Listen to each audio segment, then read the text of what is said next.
Just let me check if this is working, otherwise, yeah, it's working. So, thank you so much. First, Lugar Quantum. It's a pleasure to be in this almost room. Then Oscar told me that I was supposed, that this was Bogdan's spot. So, that's truly, truly humbling. And that made me put 30 more slides on an unrelated topic. And so the first 50 minutes of my talk are going to be not related to technical stuff. And then the last 5, the original 40 slides, will be just passed over in this tradition of mathematical physicists, right? So, just kidding. So, I'm going to talk about something. Because this thing about Bogdan is that Bogdan brought us a lot of philosophy with physics. And I'm really far away from that. And I can see that Bogdan's philosophy is present in every one of you. And usually I could think about Bogdan philosophy aligning with Perelman idea of, yeah. So the idea behind science, doing science, here, or all these topics I have heard this week, is more aligned of doing science because of science, because it's interesting. And when one knows the underlying ideas behind the physical phenomena we observe every day, then we can construct even more crazier, more wider ideas that we may not be able to see in nature, but are elegant. And who wants $1 million?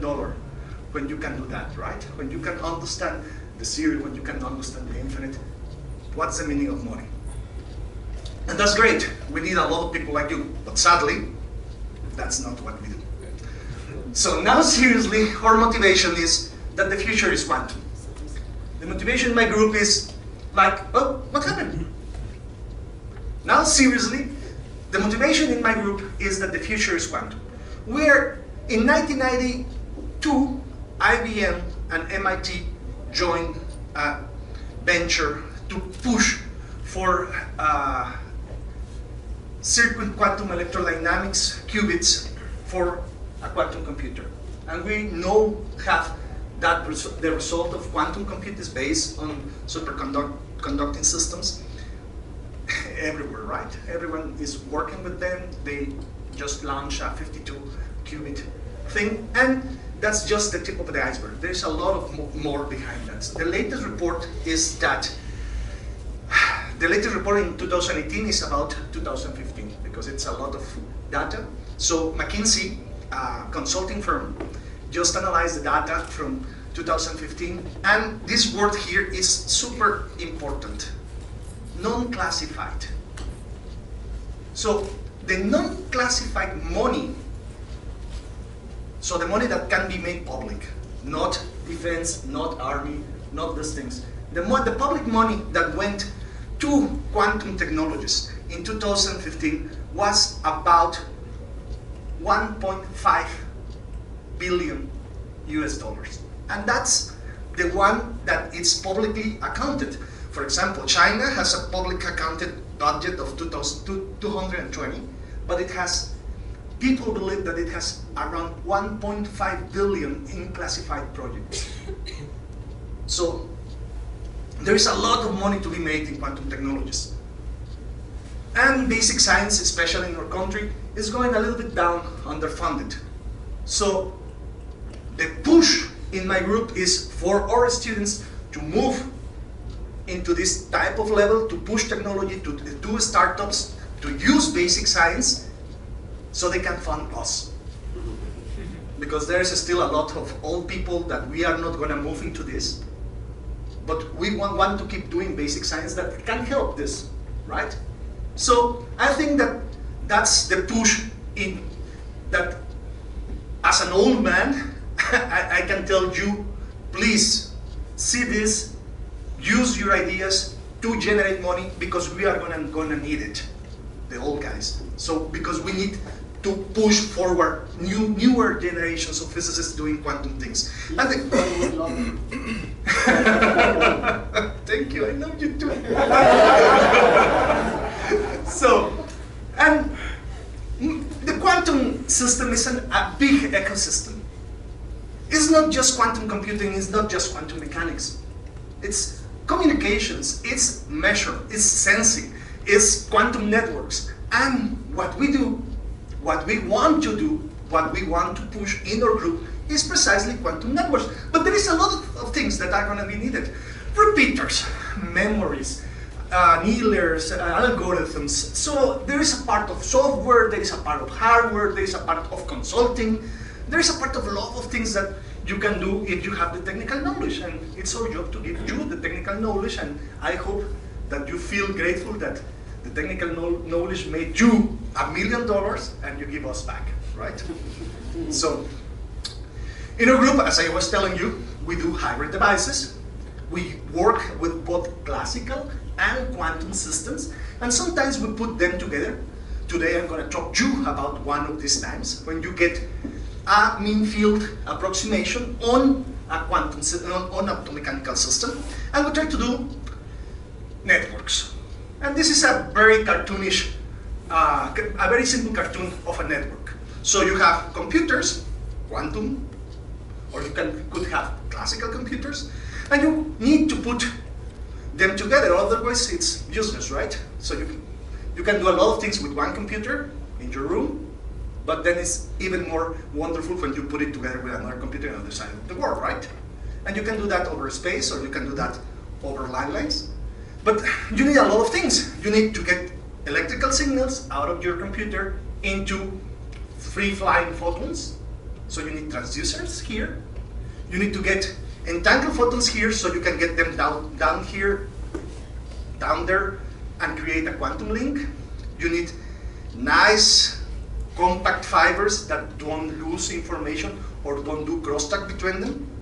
You want repeaters. You want a lot of things. And we have certain opinions on how these things can be done. And our opinions are very similar to those you have. Symmetries, if you don't know her, but I guess I don't have to tell you who she is. Can someone tell me? I'm pretty sure you know who she is. Exactly. So the idea is that symmetries are below, underlying, and everything, right? And working with symmetries is so essential that it permeates all the sciences, and it should permeate technology too. And this other guy, this other handsome guy here, you know who he is? Someone? Sorry? No. But no, a few centuries difference. This guy is Sophus Lee. And so the work of the tool for symmetries, the preferred tool for symmetries is usually Lie groups. So you know Lie groups, you use Lie groups every time, but we don't see optical engineers, we don't see quantum engineers using these beautiful tools, and that's what we try to do. We try to take the banner, take the preaching, and go tell the world, symmetries are nice, Lie groups are awesome, and you can use them, even in realistic settings, and that's something like we are going to do. So this is a group, basically. As you can see, most of the people in the group are bachelor degree students, undergrads. They are at Tec de Monterrey. We only have two doctoral students now, but they are one in UNAM and another in Maryland, so we don't work with them anymore. We have one postdoc and we have two cátedras CONACYT. These are the guys who really do the hard work. We have some positions open if you know someone interested in this. And we are, well, they are measured and well-defined in these institutions. I am just delocalized between these two, right? So I'm just going to and fro. And the thing, this is the things that we do. This is the last 2 years. As you can see, I cannot see this one in mine. So we can go from transmission in birefringent fibers to try to understand how polarization is changed when you have fiber channels that are mechanically twisted. And so basically this is what this thing is going on about. And we have things as technical as analyzing exceptional points, PT symmetric points in realistic settings. The one thing that you can see here is that most of the stuff that you see here is done with realistic systems. So the numbers come from experiments, and we try to focus not just on the essential characteristics of the mathematical problem, but actually trying to put that into experimental settings from all over the world. So I'm very proud of this one, this one, this one, and this one, because all these 4 papers are from bachelor degree students, undergraduate students in the 8th or 7th semester. And actually I'm super proud of this one here, because this one, he was my PhD student, and one day he came with this paper completely written and with my name on it, and I just corrected the English, erased my name, and sent him back, and he managed to put it in a nice one. So this is a group, these are the guys, this is the work of those guys. I'm just a mouthpiece, I'm just a public relation guy. So we are in Monterrey. Monterrey, if you don't know it, this is the city. We are very far in the north, but we have good beef. So you should go. We are also in the north. Yeah. In the north of Mexico City, yeah, right? That's Tec of Monterrey. We are very close to the Cerro de la Silla, and this is the Parque en Investigación e Innovación Tecnológica, PIT. This is where Inaue is located right now. So don't be afraid, those are nice places. And with that, I go to the technical part. So I want to talk to you about a simple problem. And this simple problem is related to the fact of getting information out of electrical systems into optical systems and vice versa. Okay? So this is part of the PhD work of Christian, and Benjamin supported a lot of this work because he is the one that was there with Christian every day. I was just with there 1 or 2 times a week. But it's quite interesting, and I will show you why. First thing I'm going to want to show you is that it's related to an actual experimental problem. Second thing that I want to show you is that mean field means something in an experimental setting. And third thing is that mean field allows us to understand experimental systems and to construct nice symmetric protocols. And in particular, I'm going to talk to you about quantum state transfer control protocol and how this ideal protocol can be smoothed out to be realized in experiments. And in between, I'm going to have a small interlude and discuss how one must be careful when doing non-Hermitian quantum mechanics and trying to map it into actual experimental systems. So, this is the quintessential optomechanical system. You have a cavity, one mirror here, another mirror here. You have a laser that drives the cavity. As the light starts to get into the cavity, the radiation pressure starts going up. And this mirror here is, for example, a cantilever. And it's so thin, maybe a few nanograms, that the radiation pressure can actually move it. And if the radiation pressure moves, the light mode supported by the cavity changes, right? So instead of being a given frequency, it moves the frequency away.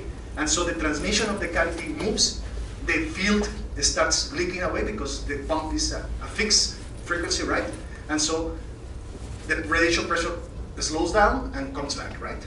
So, but if it comes back, then it builds, and then the cantilever starts oscillating as a mechanical oscillator, right? So here is the standard quantum mechanics. I have my cavity field, I have my vibration field mode, I have the interaction of the intensity of the cavity with the position of the cantilever, and I have my outside laser drive. So I have the frequency of the cavity, the frequency of the oscillator, mechanical oscillator, and the frequency of the laser pump, right? So that shouldn't be such a big issue with all of you. It is a big issue with the experimentals, but with you, I don't think so. So there's a lot of experimental systems doing this. The most famous, well known for you, most probably is LIGO, the gravitational wave. So LIGO is a huge optomechanical system and an interferometer. So it's one of these things interfering with another one. So it's each arm is a big optomechanical system, and you make interfere this to get information out of it. And here, I don't know if you have been able to see the pictures of LIGO. The mirrors are this big, and the mass of these mirrors is in the tens of kilograms. But the frequencies are super low. They are in the hundreds of hertz. So the mechanical oscillation is super slow, right? But then you can go to Bose-Einstein condensates trapped in a cavity, and then we are talking about a Bose-Einstein condensate that is just 10 to the minus 20 kilograms and is low frequency too. Or you can go to nano beams. For example, this is a 600 nanometer, maybe a few microns wide, that is as light, but it has a 10 to the 10 hertz frequency oscillations. But all of this, one way or another, you can study with that Hamiltonian, right? Or slight modifications of it. But technically, all of them are described by the one that we saw. So right now it's quite hard in the labs to drive these systems with single photon sources. You will require very high quality cavities to keep the light inside, so the buildup of the interactions moves the mirrors, right? But you can drive them hard, and you can drive them hard with coherent thermal states. And coherent thermal states, they have the mean field, and they have the quantum fluctuation part, right? So what one can do, before we start working with that, sorry, working in time is not nice, right? So we move into the frame defined by the frequency of the pump, and we do a rotating wave approximation, so we can just move into a frame that is rotating at the pump frequency, so we can actually forget about this time dependence. I'm sorry, why don't you use circular polarized waves? In that case, you don't have to make it a rotating wave approximation. Yeah, because this is an oscillating wave, like cosine of W. As a standing wave, you mean? Because I will have a reflection, back reflection here, and it's going to do things. And so basically, you have a traveling wave. And the best way to describe a traveling wave for opticians is that. And it's not circular polarized or anything.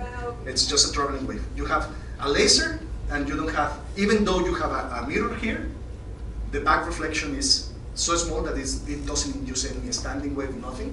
So it's just a traveling wave, and that's a traveling wave.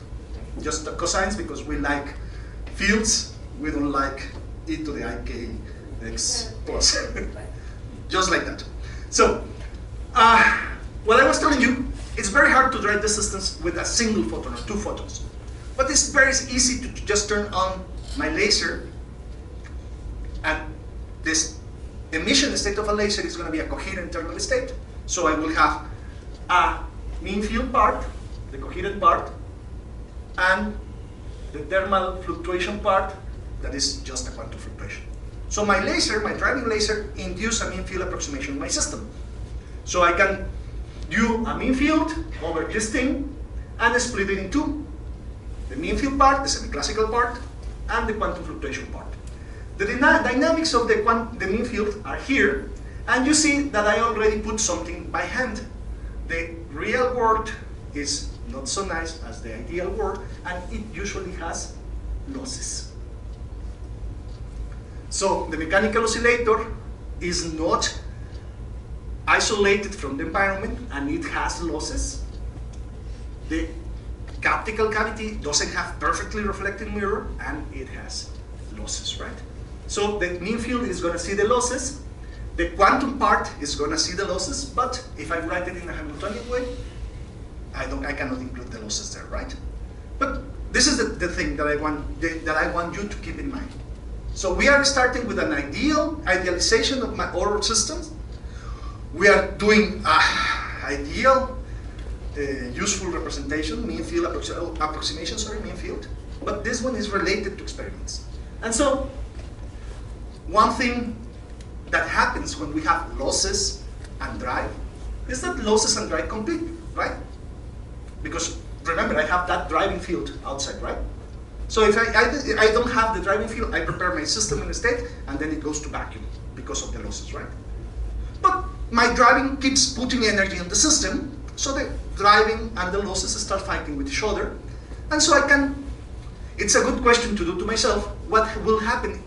Will it reach some type of steady state?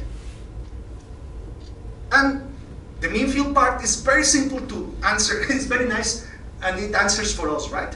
So the semi-classical part, we can just ask directly for the steady state of the semi-classical fields. We get some factors for the oscillation, for the coherent mechanical oscillation, and the electromagnetic field, semi-classical field inside the cavity, that is given by the drive, the losses, how I tune the pump with respect to the cavity, and the mechanical frequency, and how the optical field couples to the mechanical frequency. And this is nice because this thing here helps me write down a different coupling for the mechanical and optical systems. And you see, I told you that it was very hard to couple a single photon to the oscillation, and that's because this thing here is super small. But if I ask myself, hey, the competition between the mechanical oscillation, the driving and the losses, what will happen? It tells me, okay, you will have an enhanced coupling between the mechanical and the optical components, thanks to the semi-classical drive. That hard drive gives me a little extra on the quantum fluctuation side. And so, that's super nice, because now I can play game. I can think about what will happen with the quantum fluctuations, right? And for example, here, you see, we will have C dagger, D dagger, C and D, and basically, I will have the difference between the pump and the cavity and the mechanical oscillation, and this is quite similar to what people has in trap ions. And people in trap ions, they tell you, you have a two-level system. Well, here I have a infinite level system, right? Coupled to a field, right? And then I have a detune between the field and the two-level system that I can use to go up or down the excitation ladder of the other one, right? But it depends on how I tune my driving frequency to the main frequency of my system. If I tune down, obviously, if I need to do the transition from here to here, and I tune down to the transition, the energy has to come somewhere, right? So the vibration has to give me the extra energy. I will lose one excitation of vibration, but I will go up in the optical part, and that is tuning below the optical transition. Or I can tune above the transition, the mechanical transition, then I will have a little bit extra energy, just enough to go up, but then I will have a remnant, right? And the remnant cannot just be floating around, right? It has to go somewhere, and that remnant is exactly the frequency to go to the mechanical oscillation. So if I tune to the blue, I will go up both ways. If I tune to the red, I will go up in one system and down in the other, right? And this is just the standard red sideband driving and blue sideband driving. And if I go on resonance, then I can scale up the vibrational ladder, and the optical ladder will do nothing, right? Because I just have enough energy to scale the other ladder, and all the energy is used, and so the optical ladder stays the same, right? So, but here I'm interested in red sideband driving, because while I have red sideband driving, look at this thing. So we have been talked about this object here a lot of times. So someone recognizes this pattern here? Experimentalists? What is this?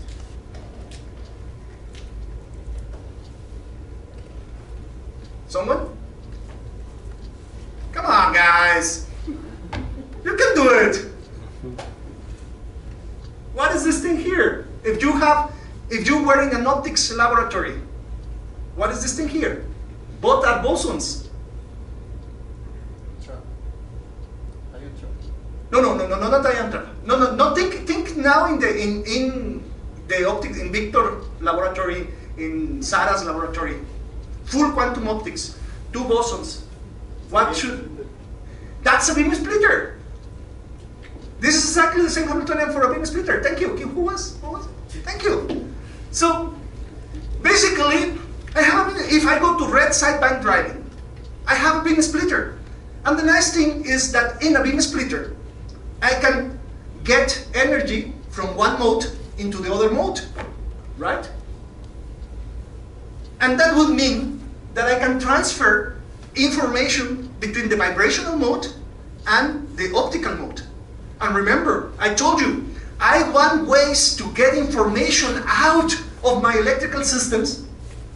And you can think that in this vibration is an electron flux in a crystal, in silica, for example. So that vibration is actually could be a current, a microwave current in a crystal or something like that. So this is the nice thing. In red sideband, I have, in ideal world, transfer of information from the optical system to the mechanical system or electrical system, and vice versa. This one is a start like this because we are just assuming that we have thermal states. So you have, this one is cool at 4 microkelvin. No, this system was cool at 20 microkelvin.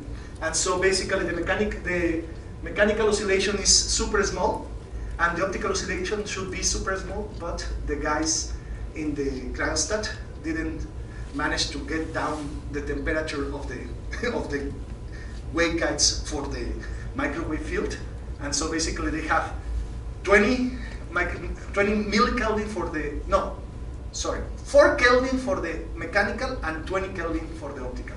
And that's why there is a lot of thermal fluctuations in the optical side. But this is ideal, and the world, sadly, is not ideal.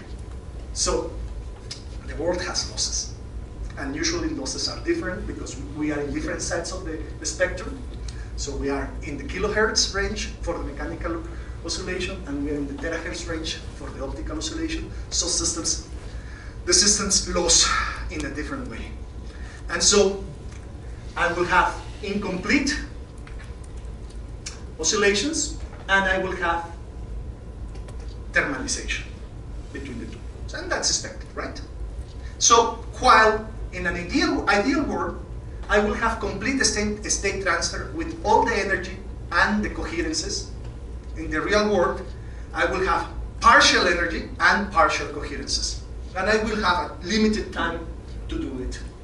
This one actually is an experimental graph. And we asked the guys in France for the data. And we just fit it with our analytical or numerical data. And this is the fit of our numerical data following this. So the real world is a bitch. But we want to really try to do something with the real world because we are really interested in doing things. So this point, it would be nice to have as good transfer as possible, right?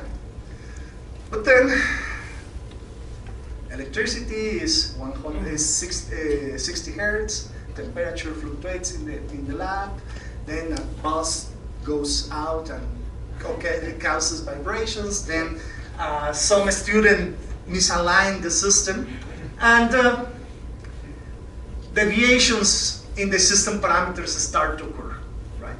Which it happens all the time. So instead of actually having the transfer here, my parameters move the transfer here before or afterwards, right? And if I'm gating my measurements to here, obviously I'm going to measure not something here. I'm going to measure something over here or over here. And it's going to be even a larger error. And that is something that errors need to be corrected. And errors, we have learned since the Industrial Revolution to correct errors using control theory, right? And that's what we are going to try to do here. But before going there, I want to make an interlude, because I have seen that a lot of people here is working with non-Hermitian mechanics. And I have a warning for those people working with non-Hermitian mechanics. So if we see this, the dynamics for the system, and we see just this part here looks like the dynamics from a non-Hermitian system. So if we forget about the vacuum noises induced by Langevin operator, so basically this one is the effect of quantum vacuum noises, right? So if we forget about that, we have a non-Hermitian quantum mechanics system, right? And it's very nice because it's actually like a two-level quantum mechanics, non-Hermitian quantum mechanics system, right? And those ones are the basic guys that we can calculate the eigenvalues, and we can say like, oh yeah, that there is a parameter that is PT symmetry-like where the effective eigenvalues both are real, right? And there is a parameter where the effective eigenvalues are 0 and is an exceptional point where the space of the dimension of the system collapses to 1 instead of 2, and then I can do beautiful things, and then I go to the broken symmetry where there is complex eigenvalues, and I have losses or I have gains, and I have effective losses that are higher than I would expect, and I can do also wonderful things. But that's only if I don't consider the quantum noise of the system. And that's something that if you work with non-Hermitian mechanics, you need to be super careful that your experimental system allows you to just move these guys over here, the quantum fluctuation noise, under the raw. Even if you work with Lindblad dynamics, it's possible, and I will discuss why. So, in this system, if you consider just the single excitation in the system, which is not possible, but we want to understand what is happening. If you just consider the single excitation, non-Hermitian dynamics and Langevin dynamics and Lindblad dynamics are exactly identical. And so here, the solid lines are Lindblad and Langevin, and the dotted lines are non-Hermitian mechanics, without quantum noise, without quantum vacuum effects, without the coherence, without dissipation. Okay? So with in the single excitation limit, most probably if we say that we are doing non-Hermitian mechanics and we treat the full quantum system, we are going to be on the correct side of things.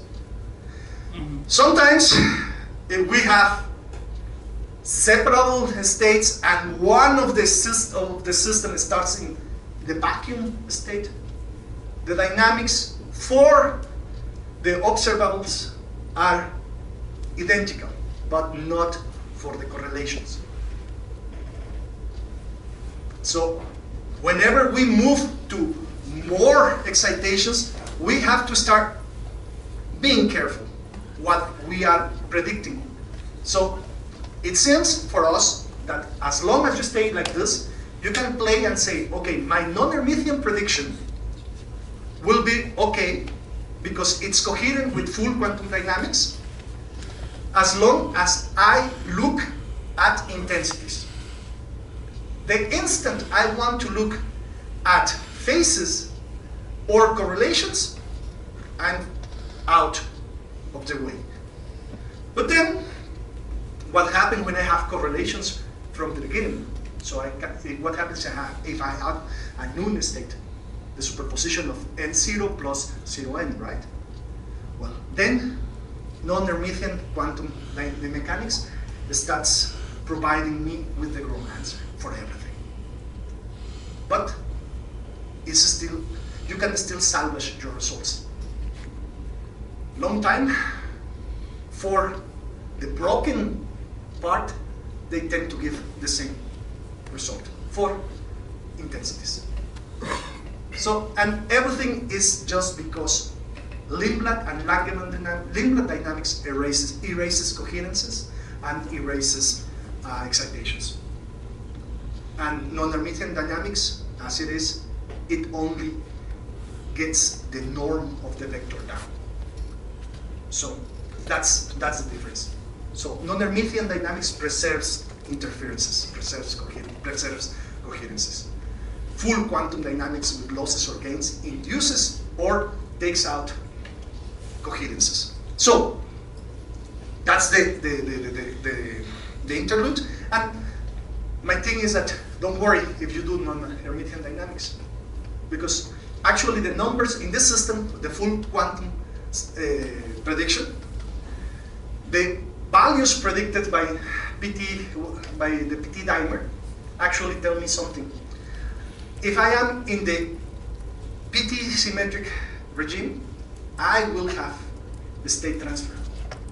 If I in the exceptional regime, I will have a signature different from state transfer, and that signature is going to be different from the one when I'm in the full broken system. So, and you can see that the signature is really, really different.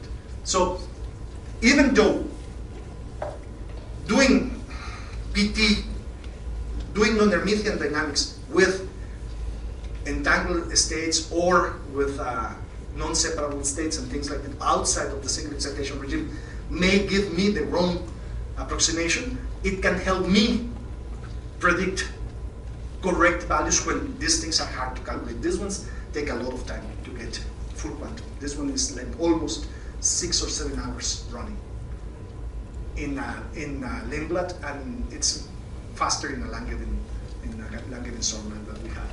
But this is something hopeful, because a lot of people wants to do measurement around this. It's because this one optimized sensing from when you look at this in the non-Hermitian way. So this is hopeful because it has a different signature and it may actually help optimize things in sensing, even though it's not non-Hermitian quantum mechanics as it is, right? So we may be completely wrong, and we may be that the experiment is going to tell us that the world behaves as non-Hermitian mechanics, right? And that's a good thing, because with Roberto, Oscar, and Alejandro, we are actually, they are actually doing the experiment, and we have the jury for that, to check which prediction is the correct one. So I will come back to our problem. So the ideal non-Hermitian things provide us parameter settings where we already knew that we will have a state transfer. So, but the state transfer is really not nice, and we want to actually make the transfer more robust to changes in the environment, right?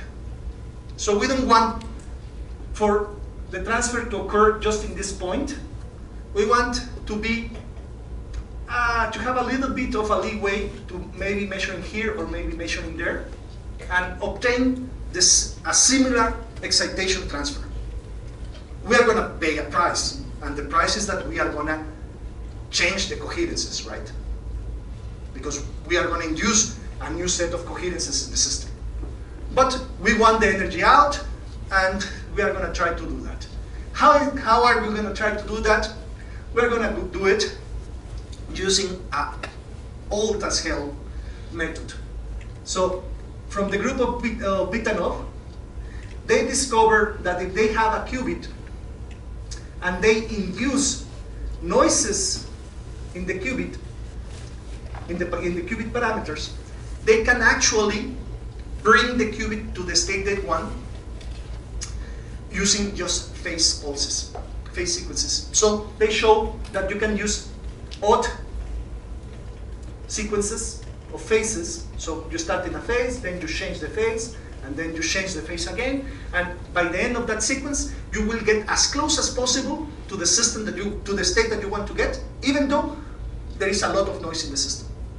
And so we like the idea, we modified the idea because he was working with a 2-level systems, we are working with an N-level system.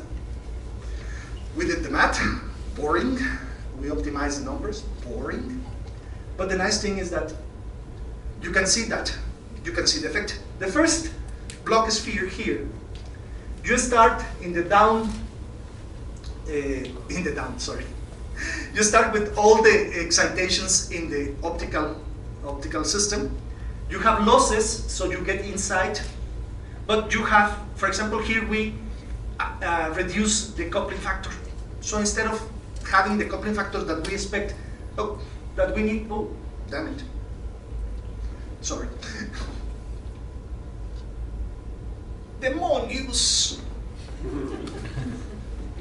Instead of having the coupling factor that will bring me here, all the excitations to the mechanical state, the coupling factor is a little bit less, so I get short. And if I go down, I get shorter and I get shorter. So this one, the best expectation that we wanted is to be in the axis, right? But then we use our system or phase driving. So I move here, and then I just change the phase of the driving, so that it means that I'm gonna move from a different meridian, right? I'm just gonna go exactly in the same trajectory, but in the different meridian, and you see I get closer to what I was there. And then I move back to the same meridian, and then I go as close as I can to the original axis, right? And so that's what this does. It only shifts meridians, but to the optimal meridian that gets me closer, right?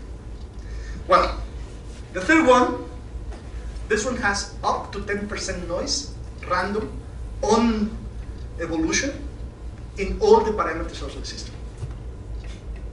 So as you can see, the procedure works. It gets me closer to the excitation transfer that I want. And actually, we can see it here. So here, I was here actually, and I can only measure here. But here, it doesn't matter how much it moves, I have a flat bottom, not top, a flat bottom. And this means that my excitations will transfer as much as possible, even though I have misalignments, random noise, or things that move my system out of the ideal world. I'm gonna have to pay a price, and the price is that the coherences are not gonna be the same. Okay? But as you can see, this is super flat. You can do that. You can compare with an experiment. And for example, this is the red bars are an experiment, a true experiment, that we we put errors there. We compute 15,000 runs and get an error bar, and those are the error bars. And we do our procedure on the same system. The error bars start getting larger. They increase, but they increase just a little bit compared to the experiment. If you have to measure at the same time every time, and with all this error in the system, in the reference system. So, of course, at this point, I was expecting someone of you telling me, Blas, you told me you were in the steady state, and then you suddenly change the phase. That gives the system a kick, right? So the system will oscillate. How is it possible that you're telling me that you want to move to as close as possible to the experimental side, and you are just disregarding the fact that a change of phase, a sudden change of phase, will get the system out of a stationary state, right? And you are right. But this is how, I'm sorry if I'm repeating myself. I want to show you that working with ideal systems helps in the lab. You just need to take the extra step. So, what type of faces can you do in the lab? You can do smooth faces, and actually you can choose to do as smooth as possible as to have an adiabatical change of phase, right? But it will take time. But we wanted to do it fast, so we actually implement a smooth procedure on the faces and didn't work on the steady state formalism.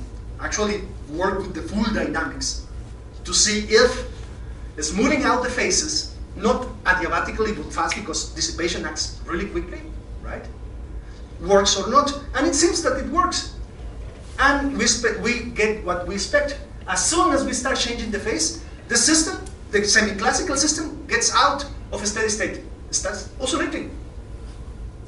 But once we finish, it's back in a steady state, and we have what we wanted, the transfer. And we can do it, if we want it less and less, we can optimize in different ways. And actually, what is important is the area below this curve, and some basic differences. And you can actually program something and get that out. And so, with this... I'm sorry, what are the red curves? The face. Yeah. So the red curve is how the phase changes, and the blue curve is the semi-classical dynamics. I didn't put the quantum dynamics because it's for our purposes, it's exactly the same that we had before. And so, I want you to take this home. Like, from our point of view, optomechanics is a good candidate to get information out of electrical systems into optical systems, and vice versa. But also, I want you to see that such a simple thing as the quantum state mechanism, the quantum state transfer mechanism, that ideally is so simple that it's in all textbooks.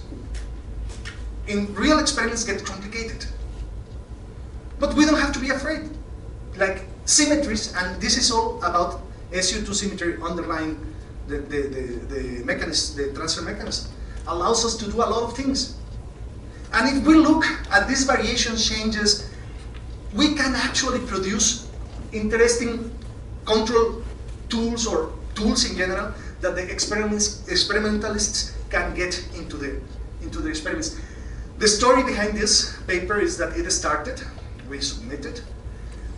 2 months later, we got 3 reviews, and each review was 2 pages long. So this was the first time that we worked on this topic. So we were working on this topic from a theoretical point of view, as close as to experimental. And thanks to the referees, we learned a lot. They told us about nomenclature, they told us about the actual things that they can do in the lab. Actually, they told us, look guys, this is nice, but we cannot change phase that fast, right? And then we put those things back into our systems. Phases that changed at the speed that they can change them, measurements that are at the speed that they can measure, and things like that. We got back 1 month later, we got back again, like, okay guys, you are doing nice, but this is too mathematical. Explain to us why the things are happening. And then 3 months later, that was the hard part, in total, after 6-7 months, we got to this point. And it got accepted. Now, and now we want to do more things. Maybe you know atomic force microscope, right? So atomic force microscopes are just this thing. And this thing moves as it gets close to rough surfaces. The way they measure those changes in atomic force microscopy is they reflect light, and they measure how this light moves, and that's it. And this gives you certain precision. We want to introduce an optical fiber top, polished, so you have an actual cavity, and you can implement a control protocol on the atomic force microscope. There is no protocol right now. Right now you just measure how the light bends. And so Peter was working with how a realistic cavity, a Fabry-Perot cavity, misaligned with finite mirrors, works in the real world. And we think that we have found some parameters that allows us to tell, to produce a procedure for that, but we need cats. We don't have students for that. And this is another thing. These are the nanobeams that I was telling you about. These ones are 400 nanometers wide. This one is 3 millimeters long. And basically it's thinner than a hair, I think, or something like that.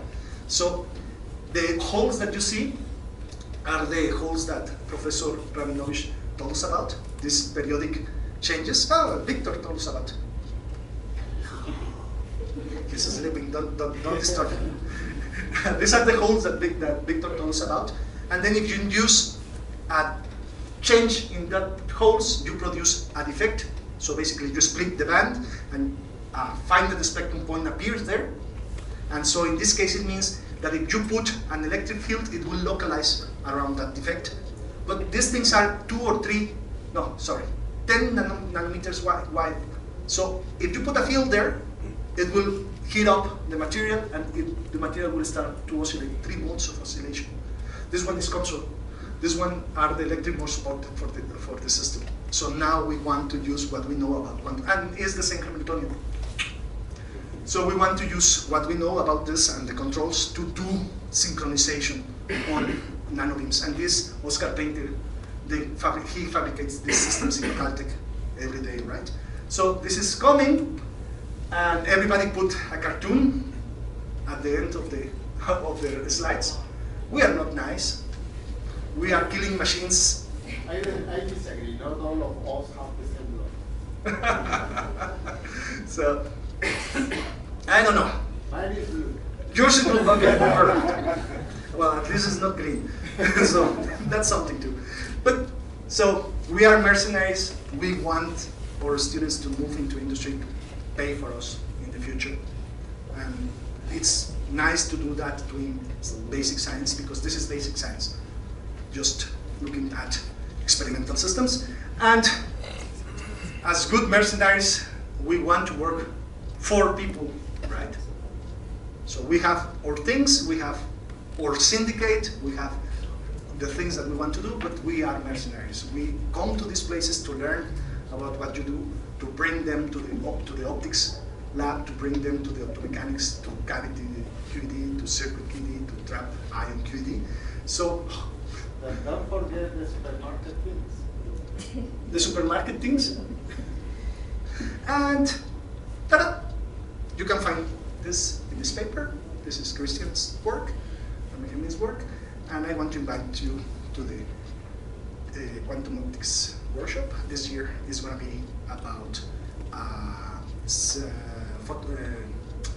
photonics, integrated photonic circuits, and so it's going to be there's going to be quantum guys from Creole and Berlin, and Vienna, and there's going to be classical guys from Bristol and Ghent. So this is each of these guys is going to give a 4-hour lecture to get everybody there up to the knowledge of what they are doing. So it's basic undergrad, grad lectures, and so you can find information there, or you can write to Ben or to me, Jaramillo. So now, thank you. I think it was important.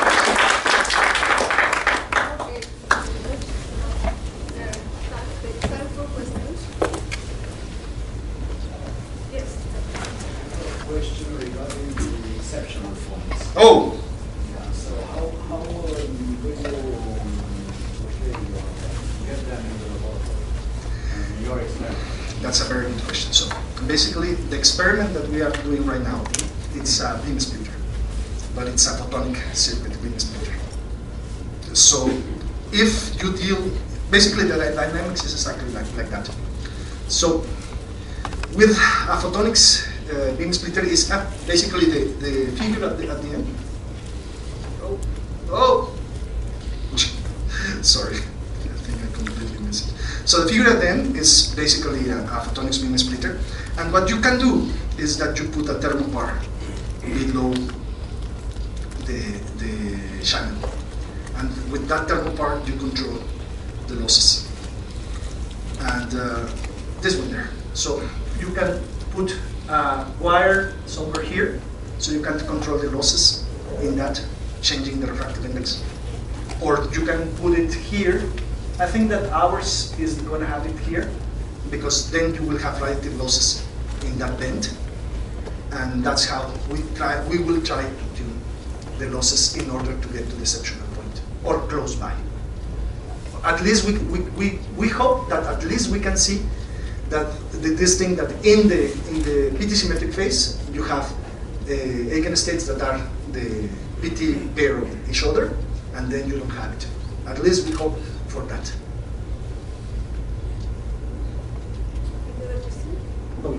Yeah. What role does the non-orthogonality of your states play in the system? Is there any physical interpretation about it? Okay, that's a very good question. And my answer is no. Non-Hermithian mechanics, for me, it's a mathematical construct in quantum mechanics.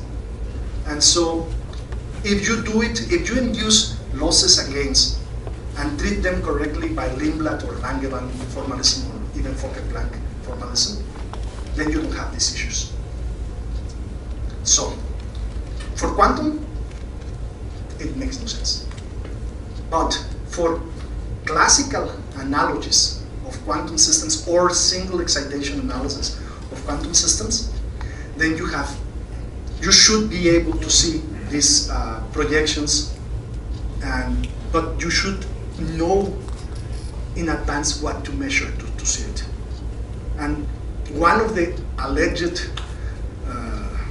ways that you will see is that if you circle an exceptional point, you will go from one manifold to the other, and you can see this break in the PT pair of the system. So you will see different amplitudes for the components, and that's how everybody expects it will be used. Any other question? So a question regarding these nano games. So what do we expect from them? What are they for? So people right now have characterized nanobeams in the lab or with finite length element. So now everybody knows that there are at least 3 modes for this particular nanobeam, so vibration. And there is 2 modes of electrical field. So people has been working with single nanobeams as transducers, or sometimes they put 1 nanobeam and then 1 full nanobeam and then a half nanobeam in order to get information into and out of the optical cavity. And for example, what we want to do is this. If you have mechanical oscillators that do not see each other, but you can see here there is a lot of field going in between them. So the electric fields see each other. So you can use electrical fields to couple mechanical oscillators that are isolated from each other. And this is the basic principle behind cluster computation. So our hope is that if we can demonstrate, and I think we are very close to demonstrate in a realistic system, because there is some Indian guys that 2 months ago proved that there is synchronization, but we don't believe their calculations because they are super ideal. So it's a sort of quantum computing in this photonic. We hope that once we demonstrate true synchronization in an experimental system, people could try to do cluster quantum computing.